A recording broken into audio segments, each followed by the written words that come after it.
शुरू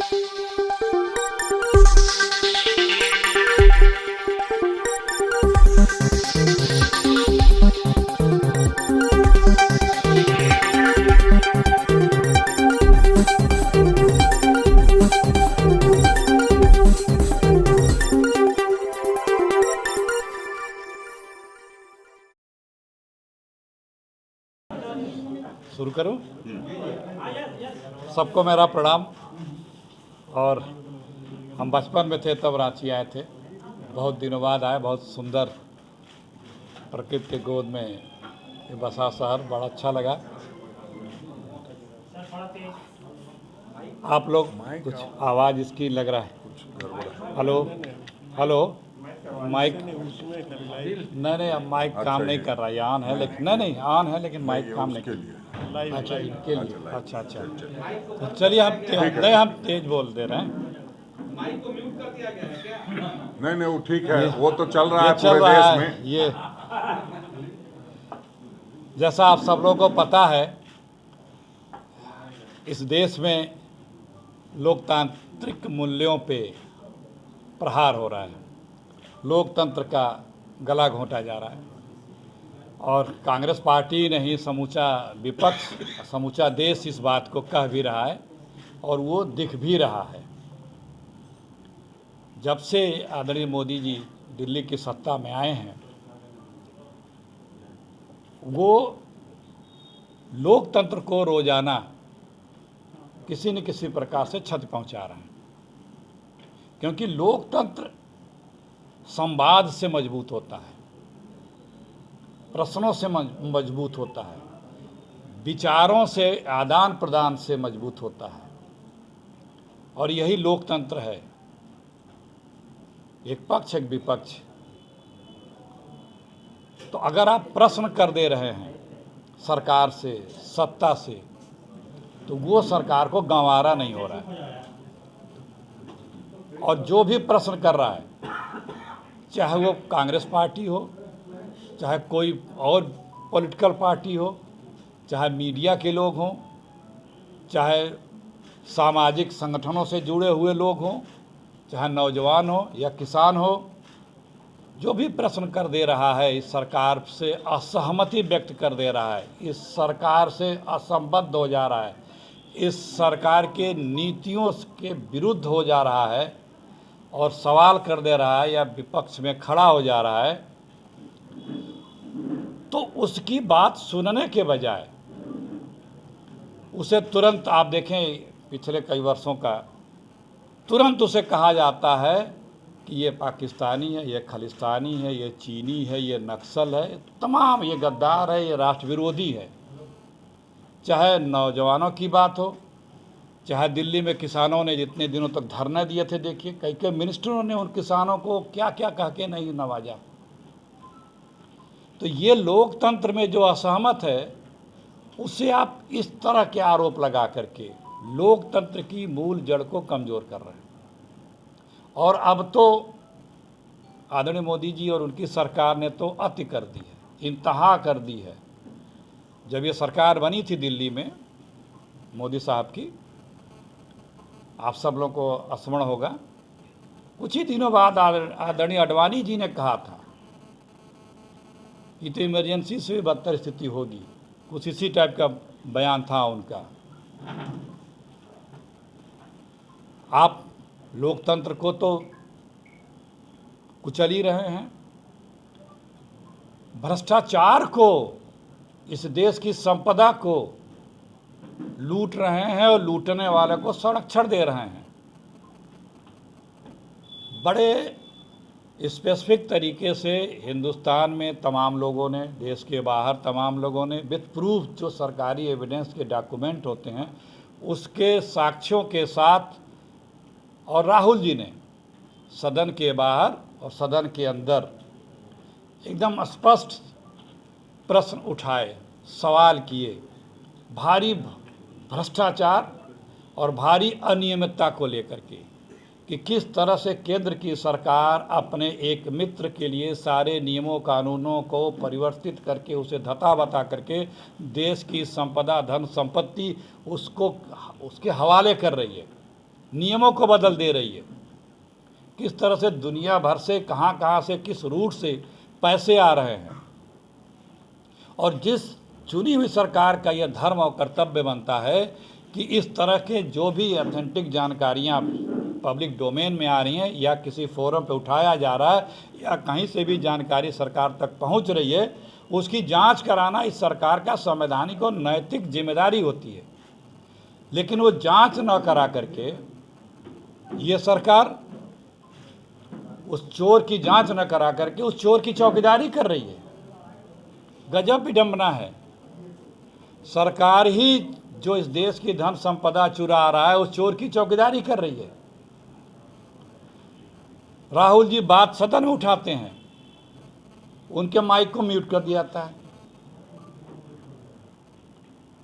सदन में पूरी बात रखते हैं, साक्ष्यों के साथ सबूतों के साथ स्पेसिफिक बात उठाते हैं, पूछते हैं, प्रश्न करते हैं। अडानी जी का नाम लेकर के किन किन सेल कंपनियों से कहाँ कहाँ के किस हेवन कंट्री से किस तरह से रूट होकर के पैसा आया है, वो कार्रवाई से निकाल दिया जाता है, स्पंज कर दिया जाता है। एक उनका मित्र संविधान से बड़ा हो गया इस देश में, देश से बड़ा हो गया है। जिस दिन एक रिपोर्ट आई थी हिंडनबर्ग की, उस दिन बीजेपी के लोग, अडानी साहब और तमाम और साहब लोग ये बयान दे रहे थे कि ये देश पे हमला है। अरे एक चोर ने चोरी किया, उसकी चोरी पकड़ी गई, और आपका वो देश होगा भाई भाजपाइयों। ये देश 140 करोड़ लोगों का है, जिसको चुन के भेजा और जिसे भी चुन के भेजती है जनता, एक कार्यकाल के लिए भेजती है कि आप बेहतर हमारे लिए प्रशासन दीजिए। इसलिए नहीं चुन के भेजती है कि आप उसके जागीरदार हो गए हैं और आप देश की संपदा लूट के खा जाइए और लूटने वालों की सुरक्षा करिए। तो ये जो स्थिति आ गई है इस देश में कि लूटने वाले के साथ, देश की संपदा को लूटने वाले के साथ, देश की अर्थव्यवस्था के साथ खिलवाड़ करने वाले के साथ पूरी सरकार खड़ी है। आज आप सारे लोग रोजाना, आप सब लोग उसी मीडिया के साथी हैं, अडानी को डिफेंड कौन करता है टीवी पे? बीजेपी का प्रवक्ता, सरकार का सत्ता में बैठा व्यक्ति, मंत्री, यहाँ तक कि आरएसएस ने भी अपने एक मैगजीन के किसी लेख में मैंने सुना पड़ा था कि उसने भी इनके पक्ष में सिंपैथी व्यक्त की थी। अरे भाई क्यों आप जांच भी नहीं करोगे?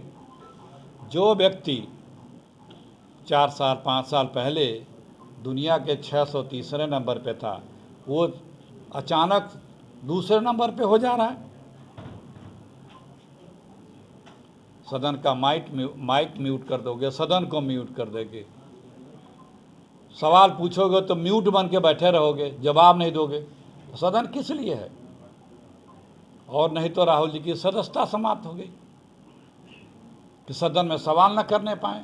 बहुत दिनों से बीजेपी के नेता बोल रहे थे कि इनकी सदस्यता हम लेंगे, कई लोग तो बयान भी देते थे।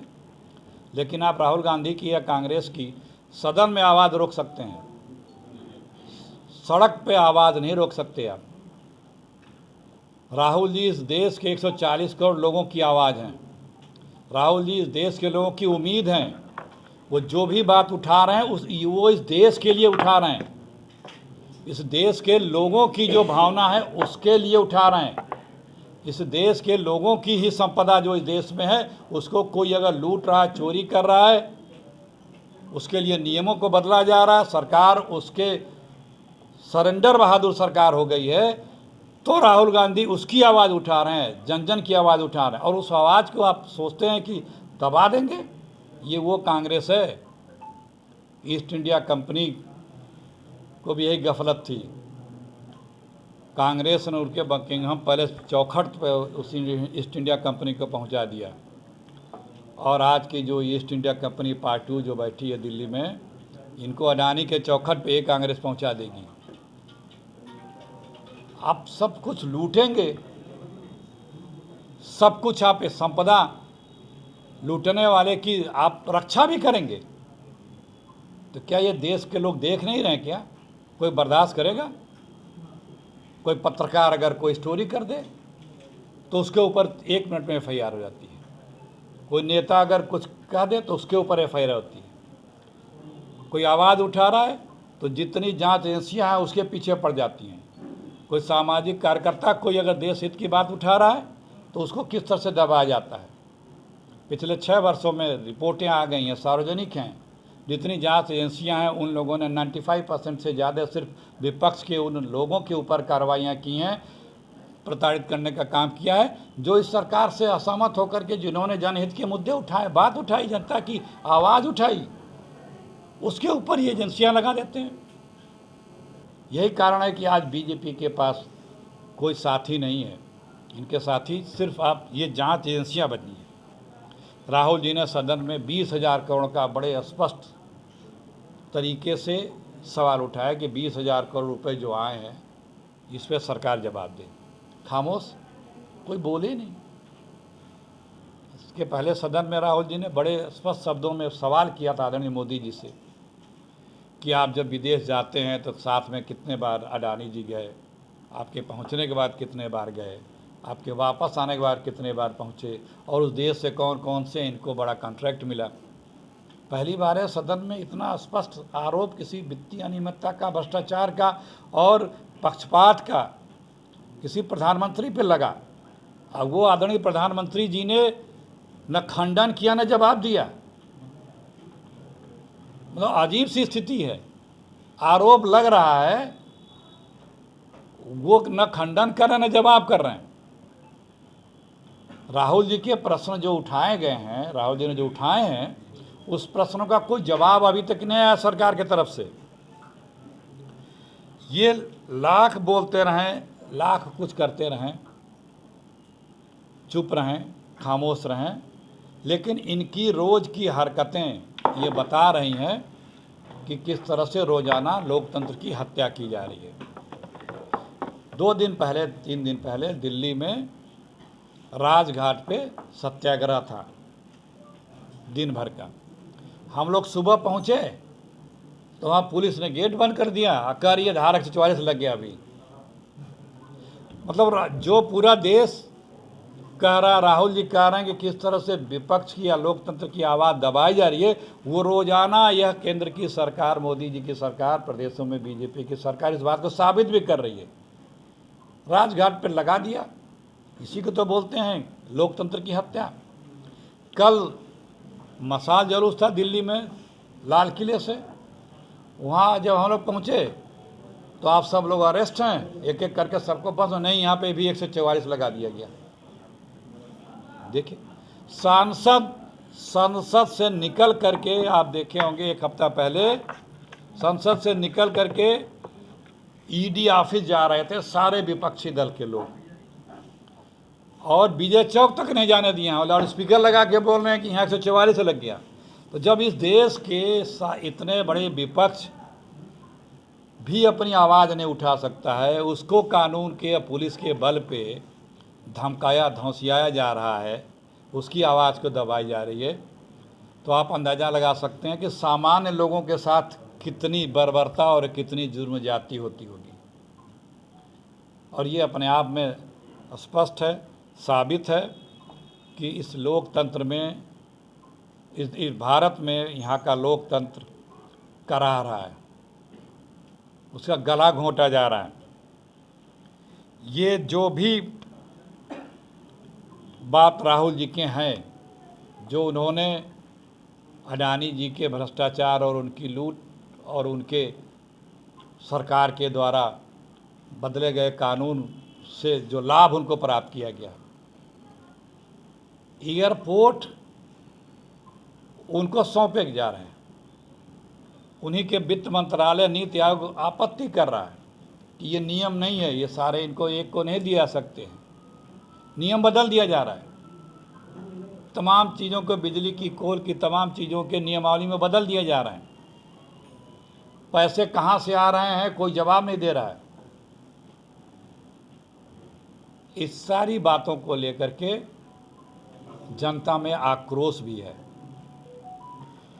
और अब देखिए, राहुल जी Z+ कैटेगरी है, उनके पिताजी और उनके दादी जी की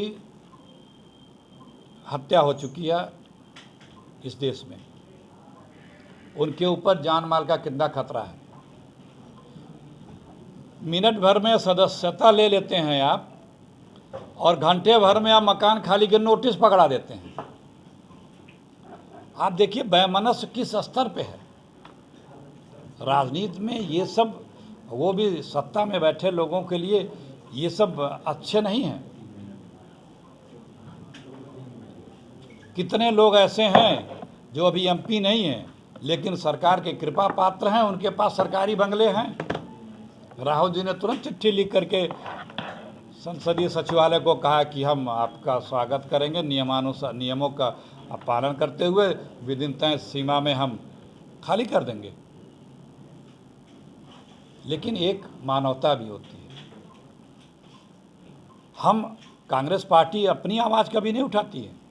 कांग्रेस पार्टी देश की आवाज़ उठाती है, देश के हित की बात करती है। और देश के हित की बात करने वाले को आप दबाने का जो प्रयास कर रहे हैं, दबा नहीं पाएंगे। मैंने आपसे कहा है, बीजेपी वाले सुन लें, राहुल गांधी जी ने बार बार कहा है कि ये कांग्रेस है, ये देश के लिए लड़ी है, मरी है, कुर्बानियाँ दी हैं। देश ने इस कांग्रेस का साथ दिया है। ये देश कांग्रेस में विश्वास करती है। कोई सत्ता में आता जाता हो, लेकिन जो विश्वसनीयता कांग्रेस की है वो किसी भी भाजपाई दल के किसी भी नेता, किसी भाजपा के किसी भी संगठन में वो विश्वसनीयता नहीं है। हम लोग पूरे देश में इस तरह के जुर्म, जाति, लूट, भ्रष्टाचार और एक मित्र के द्वारा इस देश की संपदा को जो लूटा खाया जा रहा है और चोर की जो चौकीदारी की जा रही है सरकार के द्वारा, उसके डिटेल्स बताने के लिए यहाँ आए हैं। आपके बीच में मेरे आने का यही मकसद था।